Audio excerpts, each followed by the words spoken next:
This is OwlUp, where learning happens in minutes, not hours. For a deeper journey, explore all our courses at owlup.co. Now, let's dive in.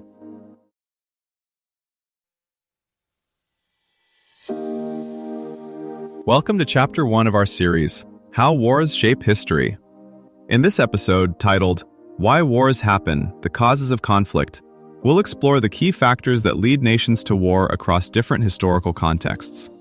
So, whether you're a history buff or just curious about the world, let's dive in. Right now, more people are fleeing war than the population of many big countries.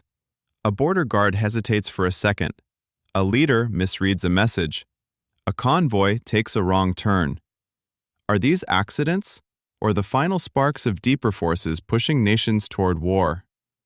Those tiny moments only matter because the world is already wired in risky ways.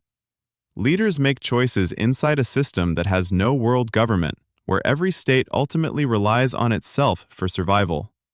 That creates a constant background hum of fear. If I don't strengthen my position, will someone else exploit my weakness?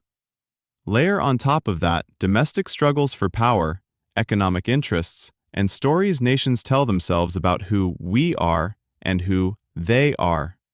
It's less like a single villain plotting war and more like a crowded kitchen where too many cooks are grabbing for the same limited ingredients under bad lighting.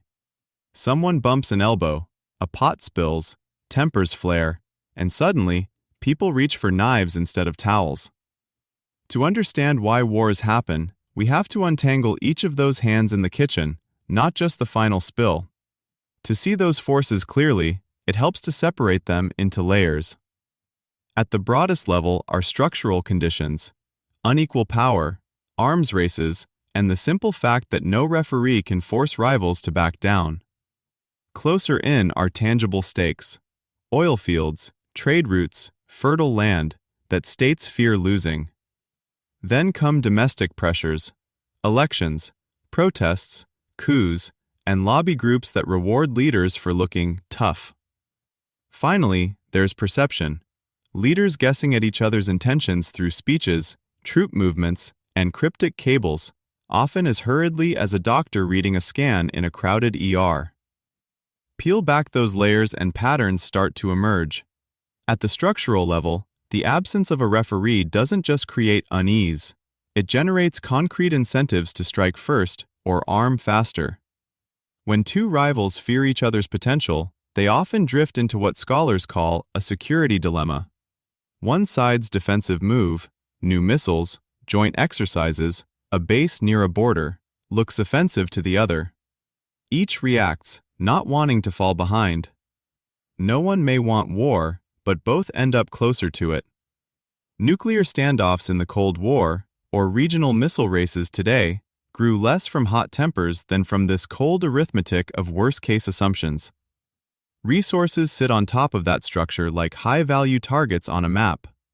Oil fields, rare earth minerals, river systems, even fishing grounds become flashpoints when states fear scarcity or dependency. Since 1946, a large share of disputes has involved such assets, and not only because they are profitable. Control over them can mean leverage, the ability to pressure neighbors, fund militaries, or shield economies from sanctions.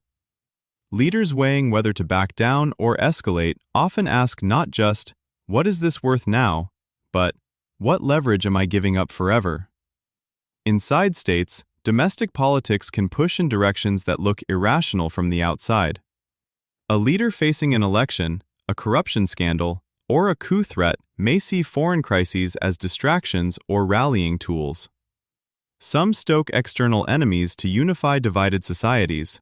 Others fear being labeled weak by media, opposition parties, or generals. In fragile states, armed groups, warlords, or regional bosses have their own incentives, turning local feuds into national or international conflicts when they drag in patrons and rivals. Then there are identities and ideas. Stories about historical injustice, sacred lands, or superior civilizations turn policy disagreements into existential struggles. When leaders frame concessions as betrayal of who we are, compromise becomes politically toxic. That's one reason ethnic or sectarian tensions, once militarized, are so hard to unwind. Overlaying all this is perception. Information in crises is late, noisy, and biased. Leaders lean on analogies from past wars, stereotypes about opponents, and selective intelligence. Misreading another state's red lines, resolve, or alliances can turn cautious probing into a spiral. Kaiser Wilhelm II's mistaken belief that Britain would sit out a continental conflict is only one dramatic example of how a single wrong assumption, layered atop structural pressures and combustible domestic politics, can close off peaceful exits just when they're most needed. Look at a few concrete patterns. On the economic side, consider when a government quietly subsidizes a key industry, then notices a neighbor negotiating exclusive access to the same export market. What begins as routine trade policy slowly morphs into a contest over shipping lanes, port rights, and friendly regimes along those routes. Generals who once focused on borders start presenting maps of distant straits and canals as vital arteries that must be protected or, if necessary, seized. At the domestic level, think of leaders whose approval ratings are sliding. A tense standoff abroad can feel like political adrenaline. Televised speeches, flag-waving rallies, pundits praising firmness. The incentives to de-escalate shrink if doing so risks looking indecisive just before an election. Meanwhile, security officials pore over satellite images and intercepted chatter, trying to guess whether a rival's exercise is routine or cover for a strike. In that fog, a routine troop rotation can be misread as a prelude to invasion, and planned as if it were. Think about how new technologies and climate shifts change the stakes. AI-driven warning systems might flag threats faster than humans can debate them, like a smoke alarm that triggers sprinklers before anyone smells burning. Melting glaciers, shifting rivers, and salt-poisoned farmland can turn once stable borders and trade routes into contested ground. As cities swell and coastlines erode, leaders may see preemptive deals, or preemptive force, as the only way to secure a livable future.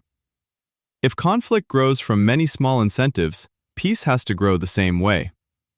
Scholars find that trade, shared institutions, and dense communication networks lower the odds that crises turn violent, like extra shock absorbers on a rough road. Your challenge this week: notice where trust is quietly built across borders, not just where it is loudly broken. This was OwlUp, your daily step forward. To keep learning with structured courses and more insights, go to owlup.co. Until tomorrow!